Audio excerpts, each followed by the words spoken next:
Des journaux qui présentent la situation sanitaire en Côte d'Ivoire, des visages en proie au doute, et pour cause, l'évolution du nombre de nouveaux cas déclarés positifs au coronavirus. La peur hier, alors de 2 à 3, on était à 24, aujourd'hui nous sommes à plus de 100. On a aussi enregistré un cas de décès et puis voilà, il faut prendre quand même conscience que le mal existe bien. On ne sait même pas où on va actuellement. On inquiète.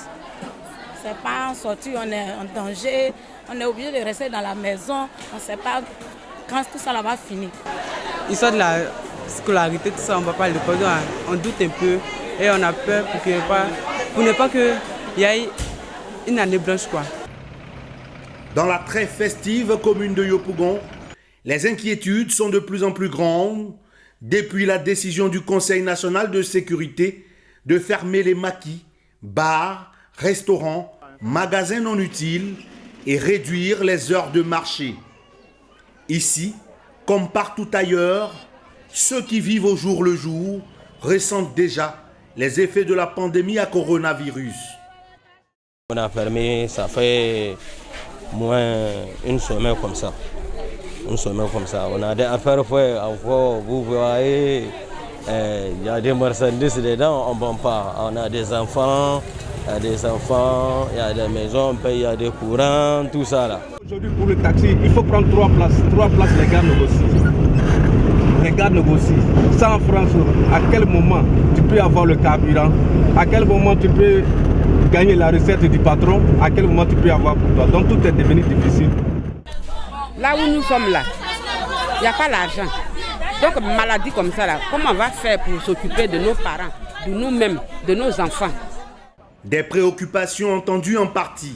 Le Premier ministre ivoirien Amadou Gon Coulibaly annonce un plan de soutien économique, social et humanitaire d'un montant de 1700 milliards de francs CFA avec une batterie de dispositions à l'endroit des couches défavorisées.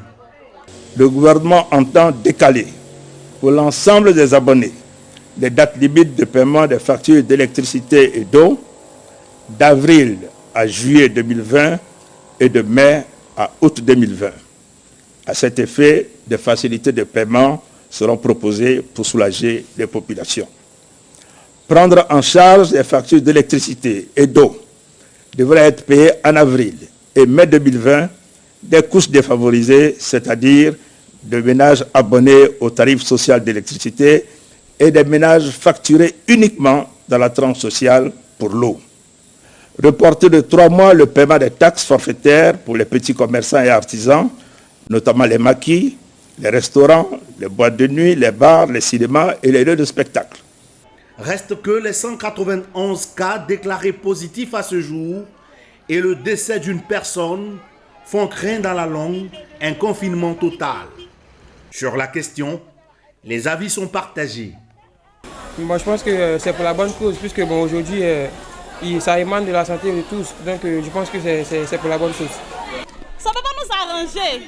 On ne peut pas s'asseoir à la maison, on ne peut pas nous arranger. Si on s'assoit à la maison, on ne peut pas manger. Vraiment, avec la moitié de la journée, même on ne s'en sort pas. Rester à la maison encore, ça sera très très difficile. Et on prie Dieu que cela n'arrive pas.